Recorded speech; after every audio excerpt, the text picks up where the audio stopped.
Lawn gnomes. I vote we tie a minimum corporate tax to the percentage of the workforce or supply chain in the U.S. Can pull over some moderates by saying it discourages outsourcing. The tax plan was released, at least, out of the Ways and Means Committee. People should be clear on this in terms of the reconciliation bill. The instructions in the reconciliation bill, although you can ignore them, say that $1.7 trillion can be borrowed and the other $1.8 trillion out of the 3.5 needs to be paid for. You don't have to follow those. The thing that sort of I'm finding just sort of bizarre about this, and the taxes that they have enumerated seem pretty good to me. I mean, they hit wealthy people. I mean, they hit corporations and they hit wealthy people and they hit capital gains, which I think is really important. Why, as just a pure marketing standpoint, are they not simply saying repeal the Trump tax cuts? They just needed to put it on a dress, Sam. What's that? No, but why isn't it? No, you're right. You're right. Repeal the Trump tax cuts.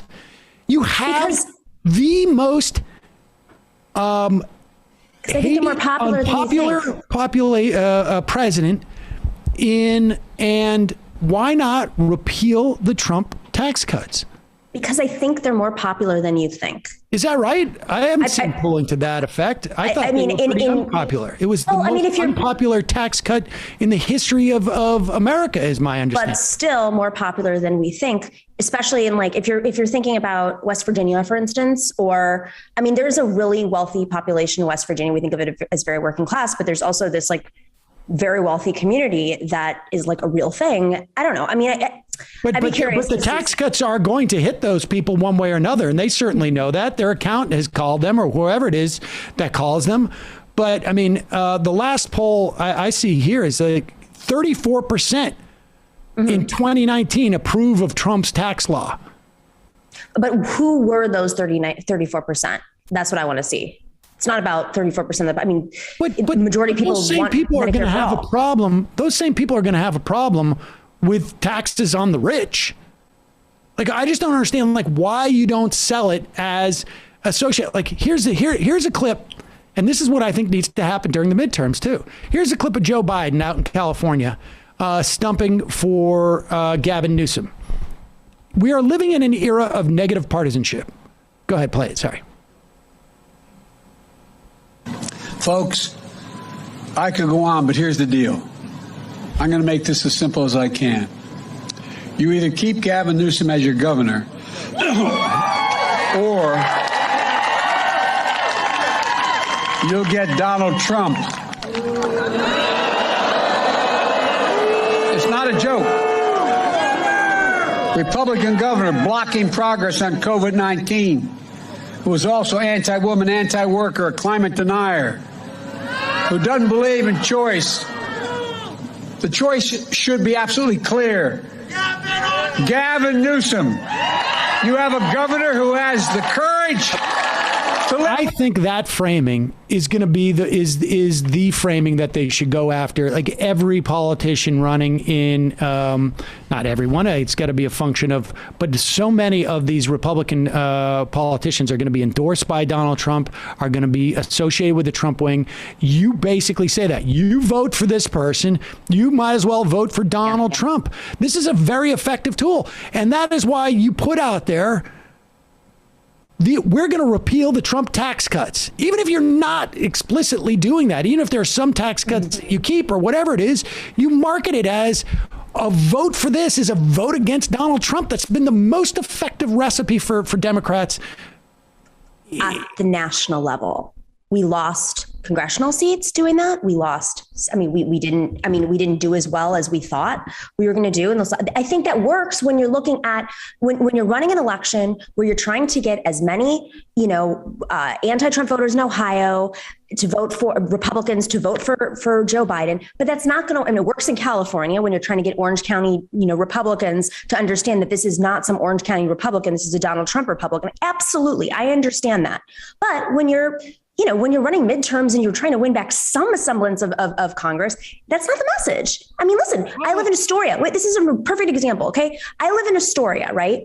Astoria is the most progressive district in the country, but it also had more Trump voters than any other part of. Well, but it's still no. You're not going to get rid of these people. But the bottom line is, they're being activated. That negative partisanship is the thing that's going to drive people out to vote. That's why I think they're afraid. Such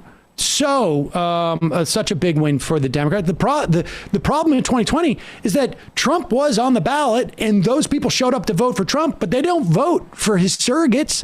They don't. They didn't in 2018. That was the story of 2018.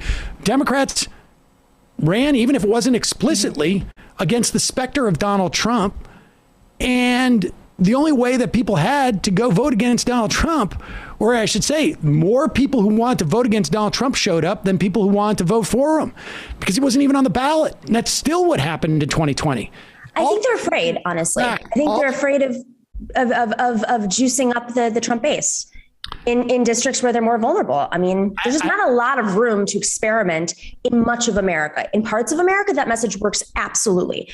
In other parts where the Democrats haven't operated in 30 years, it's, that's probably the only message they're going to have. I think it will be the message, but I guess in West Virginia, you had Trump was the one place where he was popular, and you've got a Democratic senator, but everywhere else. Tennessee. I mean, I think you can go through a list of a lot of places. Kentucky, not Alabama. Not where there's Democratic senators, let's say, or Democratic House members House members. And so I don't know. I just Florida missed opportunity.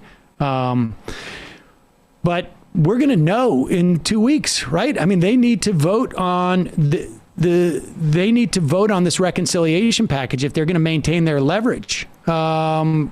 At the same time that they vote on this on the bipartisan bill. And that's going to happen on the 27th.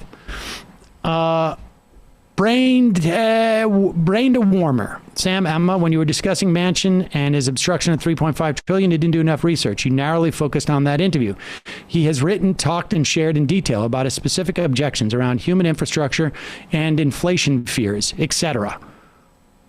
That's not specific objections, human infrastructure and inflation fears, et cetera. That's what happens when your approach is just about reacting to videos. Please do more research. I'm sorry. Send me a frickin' link where he has gotten specific about what his problems are. I mean, you got to be kidding. I imagine inflation? More elaborate bullshit. He talked about inflation in that interview, and we have a packet prepared for us in the morning of 50 pages of news. What does inflation fears mean? What is the deeper part of inflation fears? Like that, well, you didn't really include the detail that it would go up. But nobody is taking inflation fears seriously right now. Is a libertarian writing in? Or like a Manchin staffer. I mean, I don't think there's anything to come from taking Manchin's, like, as if there's something serious there and he's not just bullshitting people. Anti-bonaire. As a Californian, I'm no fan of Newsom. He was a sleazy mayor when I lived in San Francisco and a typical career politician. But out of the current options, he's the best of the worst option. The Republicans who think the government wastes too much money sure love to waste taxpayer money on pointless recalls when he was up for re-election every 2 years. In 2 years, the only reason they were able to get this recall initiative passed was due to COVID.